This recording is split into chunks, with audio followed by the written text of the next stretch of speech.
Om Namo Bhagavate Vasudevaya. Om Namo Bhagavate Vasudevaya.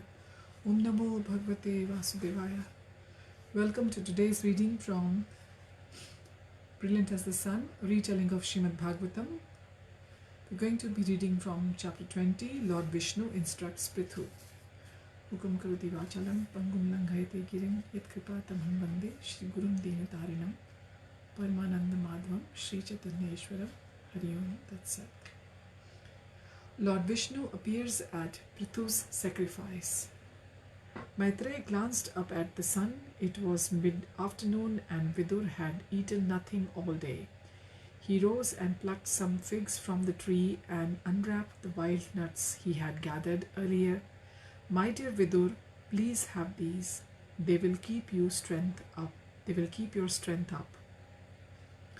After offering them to Vishnu, the two friends chewed the figs and nuts.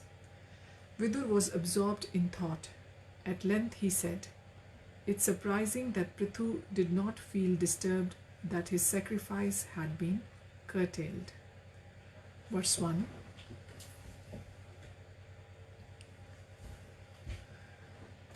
Actually, he was troubled, even though he had ostensibly made peace with Indra. Within his heart, he still bore a grudge. For that reason, Vishnu returned to the sacrifice. "Really," said Vidur. "Please tell me everything," the Lord said. "I am keen to know." Maitreya said, "Listen, I shall tell you." Soon after the celestials departed, Prithu prepared to return to his personal quarters, leaving the priests and ministers to oversee the clearance of the sacrificial arena. Suddenly, a great effulgence appeared in the sky. They all looked up and were startled to see that Vishnu had returned. Seated on Garud's back, the Lord slowly descended. As Prithu gazed upward and he noticed that Indra was by Vishnu's side, the king tensed. Was the god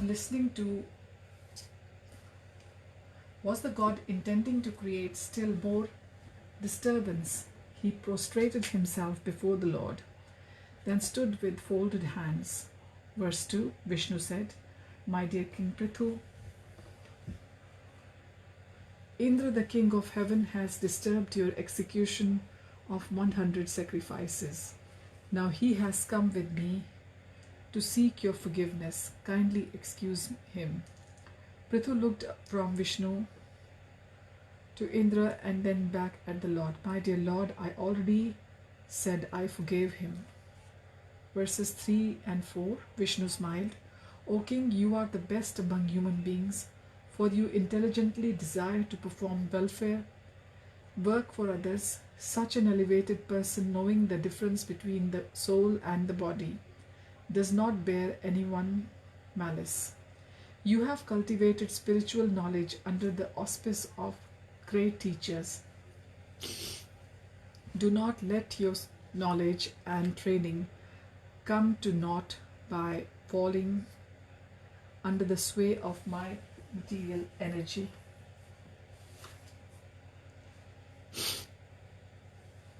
Prithu looked intently at the Lord.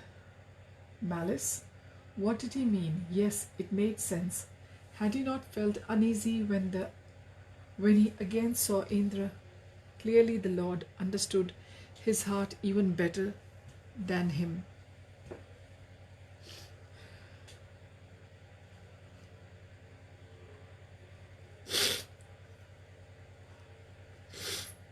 Sorry. Although he had ostensibly forgiven the god refers to here Indra. It is beginning with the small g because Indra is a devata, as we know. And in Bhagavatam, capital G, God is used for Lord Vishnu or Krishna.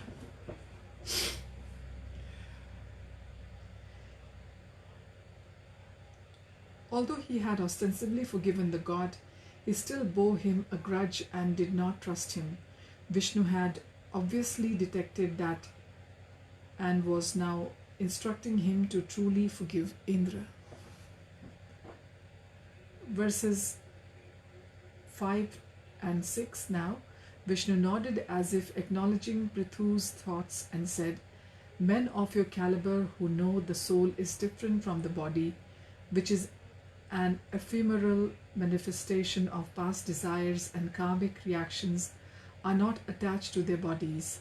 What to speak of home, children, wealth, and other possessions associated with the body?" Prithu looked puzzled. Was Vishnu suggesting he was materially attached?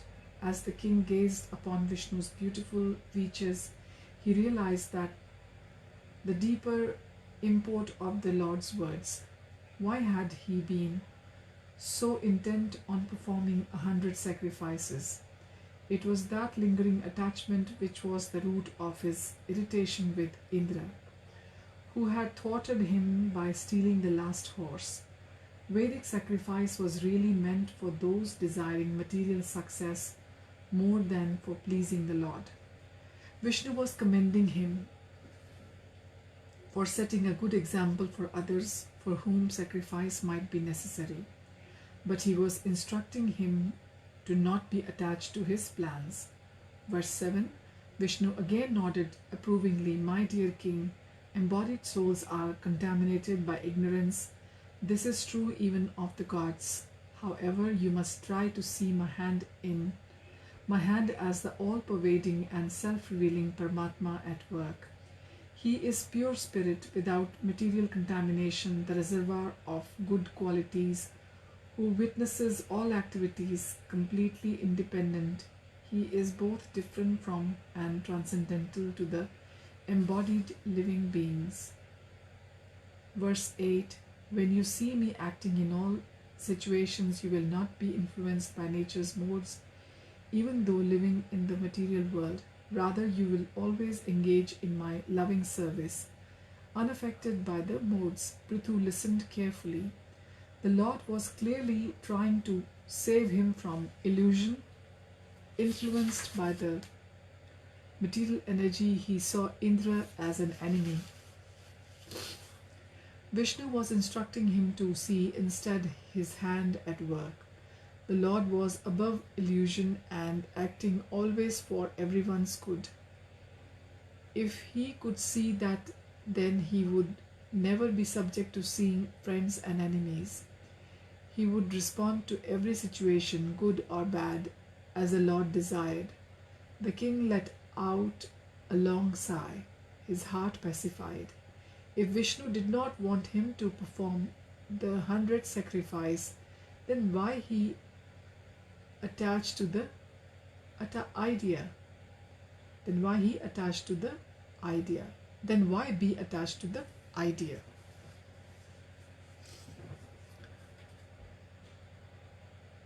Verse 10, Vishnu smiled at Prithu, "My dear king, one who performs the worldly duties in my loving service without material desire becomes satisfied when his heart is cleaned of impurity.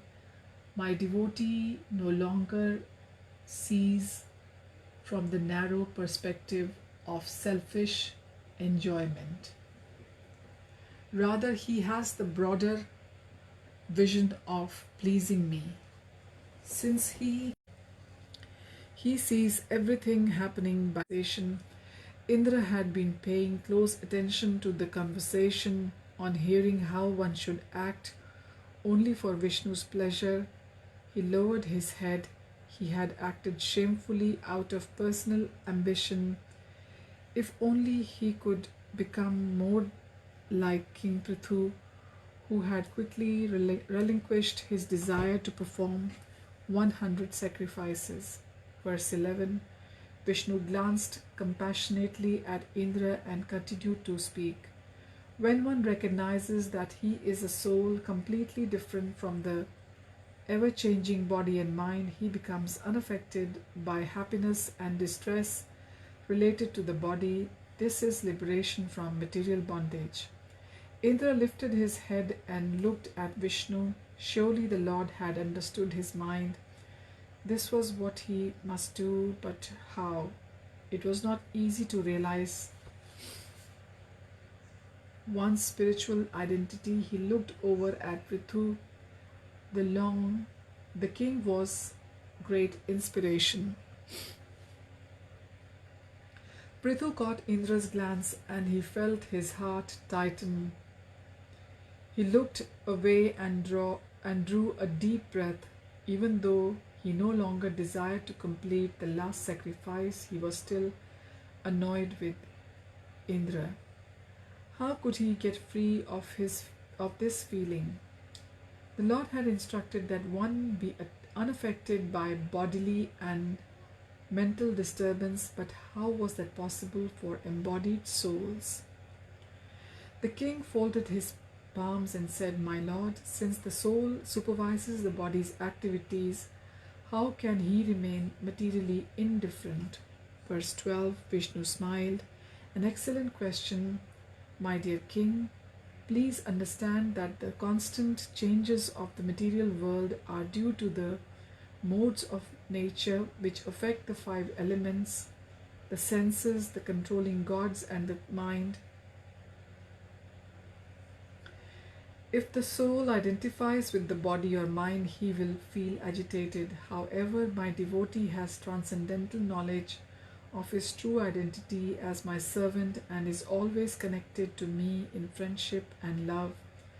He is therefore not agitated by material happiness and distress."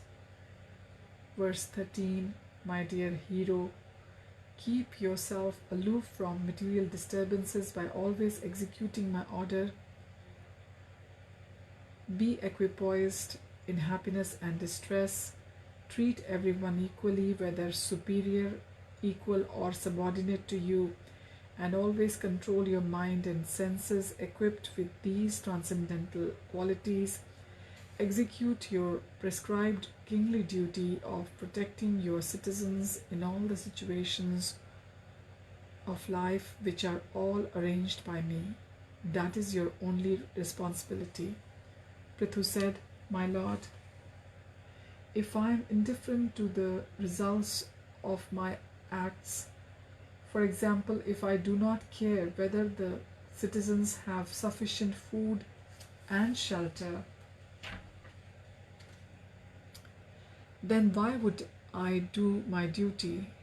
Conversely, if I do care about these things, then how can I remain indifferent as you instruct?" Verses 14 and 15, Vishnu replied, "My dear king, simply by executing his royal duties, a king attains liberation. He must also ensure his citizens are performing their scripturally ordained duties so that they too can be liberated. By doing so, he receives 1/6 of the result of the citizens' pious activities.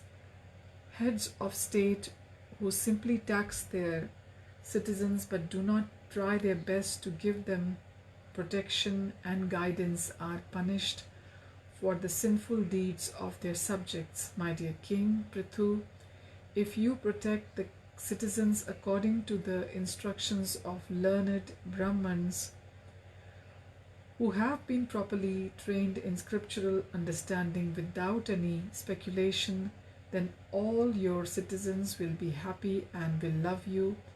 The liberated Kumar brothers will also soon come to see you." King Prithu bowed his head in submission.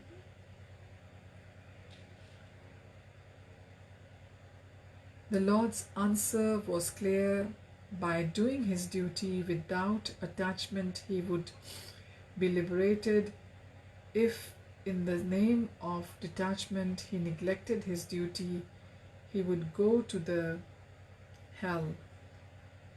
Ritual sacrifices were not the means or self-purification by properly performing his duty, he could achieve perfection, acting always in the spiritual platform.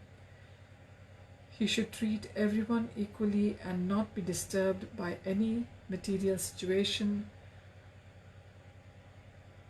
Plainly, his anger toward Indra was due to ignorance.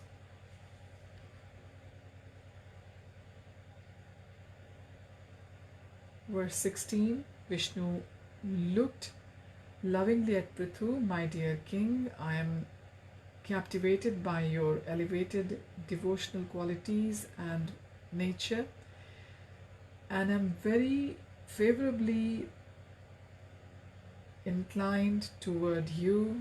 You may ask from me any benediction you like. Some of the sages glanced at one another. Would the Lord also offer them such a boon? They had also practiced much sacrifice, penance, and yoga. Detecting their thoughts, Vishnu said, one who is not a pure devotee cannot possibly achieve my favor simply by sacrifice, severe austerity, or mystic yoga. However, I am always in my devotee's heart. Everyone looked puzzled. Was the Lord not in everyone's heart? Vishnu said, I am in everyone's heart, but I am controlled by my pure devotees, who alone has all good qualities. I am neutral toward those who do not possess such elevated virtues, and I merely oversee their activities.